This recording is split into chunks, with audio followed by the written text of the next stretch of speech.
Vamos a arrancar con... Vamos a hacer repaso, pero vamos a meterle un poquito de más contenido porque a veces por ahí cuando avanzamos se van entendiendo cosas que yo venía explicando. Como está todo relacionado, por ahí hemos hablado de un montón de conceptos que quedaron como en el aire, que parecen por ahí abstractos si se quiere. El primer repaso es este. Vamos a empezar a describir los fundamentos, ¿no? Recuerdan que teníamos una de las magnitudes, eran los volts, ¿está? ¿Qué eran los volts? Los volts era esa diferencia de potencial, ¿está? Yo en un toma corriente tengo 220 volts. Es la forma de definir la diferencia de potencia que yo podría llegar a tener, esa potencialidad que está ahí latente para ser utilizada. Pero en tanto y cuando yo no conecte nada, ¿tá? Voy a tener esa diferencia de potencial que se mide en volt. Nosotros la que más utilizamos son los 220 volt como instaladores domiciliarios. Es la que más vamos a utilizar a la hora de hacer todos los cálculos que tenemos que hacer dentro del cálculo de una vivienda. Pero hay otras diferencias de potenciales, otras tensiones, otros voltajes, ¿tá? Hay 110 en algunos países, 380 se utilizan acá, sobre todo en lo que es industria, y bajas tensiones que pasarían a ser 12 volt, las baterías de los autos, 9 volt, alguna fuente de alimentación, incluso hay voltajes más chicos, o hasta llegamos al de 1,5, que es el que se utiliza para las pilas, ¿está? Entonces, acuérdense, la primera magnitud que siempre tenemos que tener en cuenta es el voltaje, la diferencia de potencial.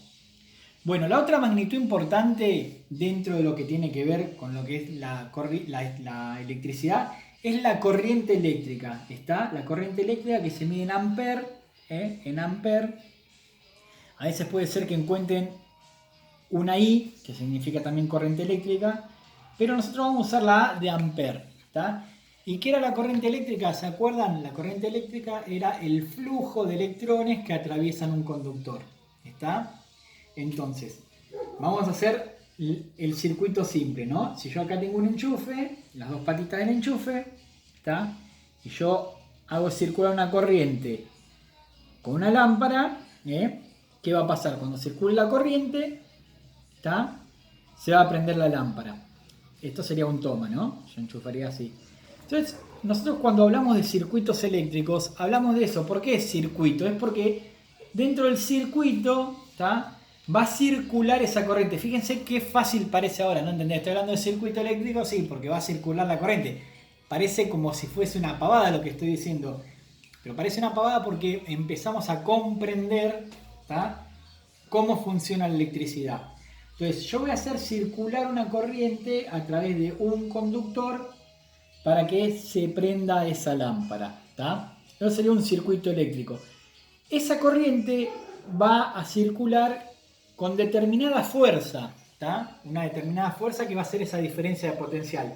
¿Qué era eso que decía el gallego que les mandé en el video? Las ganas que me dan de correr. Si yo tuviera que correr de acá a la esquina, ahora vamos a hacerlo bien de barrio. Si yo tengo que correr de acá a la esquina y me dice, che, correr de acá a la esquina, te doy un vaso de agua, yo voy a correr, qué sé yo. Ahora, vení a la esquina corriendo que te doy una birra. Y bueno, hace como ganas, te dicen un cajón de birra, ¿no? Digo, esas ganas que serían de los electrones de pasar de un lado al otro, ¿tá? O sea, en lo que explicaba el gallego este que le mandé, esas ganas que van a tener de decir, che, bueno, voy hasta allá o no tengo ganas de ir directamente, va a ser la diferencia de potencial, va a ser la atracción entre el vivo y el neutro, ¿tá?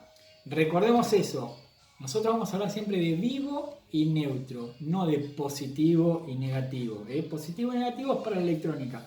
Porque pasó que primero dijeron, bueno, el positivo es el que va a tener los electrones, pero como los electrones tienen carga negativa, ¿tá? Quedó medio como desfasado. Entonces, nosotros siempre hablamos del vivo y del neutro, ¿está? Porque ustedes fíjense, ¿no? Yo les hago el mismo dibujito de acá.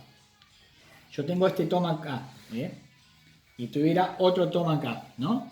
Si de este lado yo tengo el vivo y de este el neutro, y en este otro yo tengo el vivo y tengo el neutro, si yo hiciera esto así y conectar acá la lámpara ahí, esta lámpara también se encendería, porque iría desde un vivo, pasaría por la lámpara y se iría a otro neutro.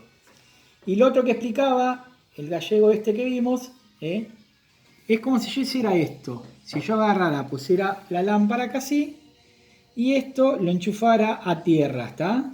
O sea, usara el palito ese que usó y lo pusiera en la tierra, la lámpara esta también se prendería, ¿está? Entonces, tengamos en cuenta que la tierra es como si fuese un neutro más, ¿está? De ahí es el problema que podemos llegar a tener nosotros, que sí, yo no soy el mejor dibujante de todos, pero imagínense que esto fuese así. Yo acá hiciera así, este soy yo, y estaría parado acá así sobre el piso, descalzo. Lo mismo pasaría. La corriente que haría vendría desde el vivo, si este es el vivo y este es el neutro, pasaría por mi cuerpo y se iría a tierra, ¿está?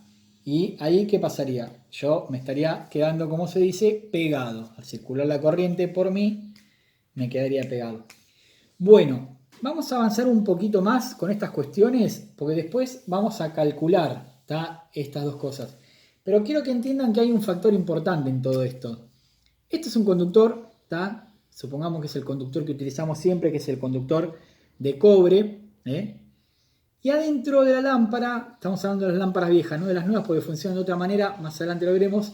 Vieron que las lamparitas viejas, cuando las vemos así, tienen un palito, otro palito y un metalcito de adentro, que es el filamento, que es lo que se suele cortar. Que suele ser de un tungsteno, se llama, ¿no? El material. Bueno, ¿qué es lo que pasa? Cuando yo voy a circular la corriente por un conductor, ese conductor va a generar una resistencia al paso de la corriente. Bueno, no todos los materiales, ¿se acuerdan que al principio hablábamos de materiales, de distintos materiales? No todos los materiales tienen la misma resistencia al paso de la corriente. Por ejemplo, el tungsteno este que va a estar acá, va a tener otra resistencia que la que tiene el cable. Entonces, esa resistencia va a hacer que cuando pase la corriente va a generar calor y bueno, al estar adentro de la lámpara, ese calor se pone en rojo vivo y es la luz que termina emitiendo la lámpara.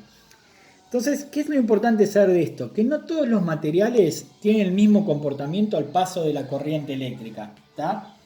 Fíjense que en un conductor de cobre la corriente va a circular de una manera y por una persona va a tener otro tipo de comportamiento. Vamos a empezar a hablar de materiales que son más o menos resistentes al paso de la corriente.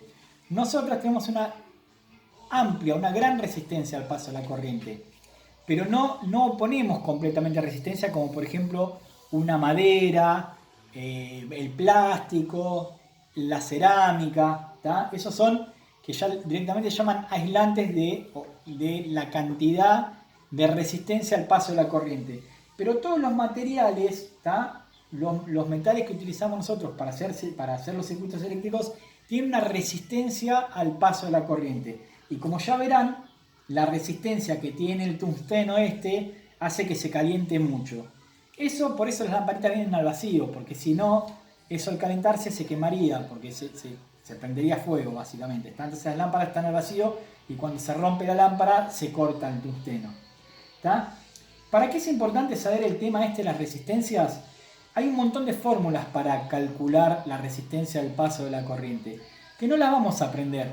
Pero sí lo importante es que si nosotros sabemos que hay una resistencia al paso de la corriente, vamos a tener que empezar a saber en nuestros circuitos qué corriente va a poder circular como máximo por cada circuito que utilicemos, para que ese circuito no se termine quemando, prendiendo fuego o saltando las térmicas, o lo que suele pasar muchas veces, que se empiezan a derretir los tomas, o se empiezan a derretir las llaves térmicas. Así que bueno, en la próxima clase lo que vamos a hacer es empezar a hacer los cálculos necesarios para averiguar qué cable tengo que utilizar yo en cada instalación eléctrica.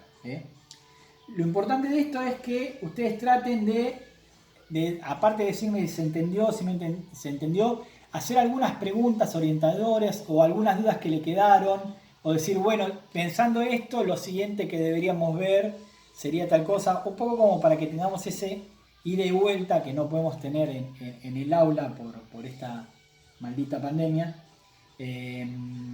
Pero bueno, la idea es que tengamos más relación, más fluida, porque también esto contagia. O sea, si ustedes empiezan a preguntar y yo respondo, es como que tenemos un ida y vuelta que también contagia las ganas de aprender más, de sacarse dudas, de quitarse los miedos a preguntar. Lo que no se entiende se pregunta, se explica de vuelta una y mil veces hasta que se entienda. Obviamente en el aula todas estas cosas hacemos la práctica y se termina de comprender mejor, pero bueno, estamos aprendiendo todos. Es un latiguillo muy usado por los profesores, es decir, yo también estoy aprendiendo, pero en este caso estamos aprendiendo mucho de este nuevo tipo de relación virtual entre alumnos y docentes.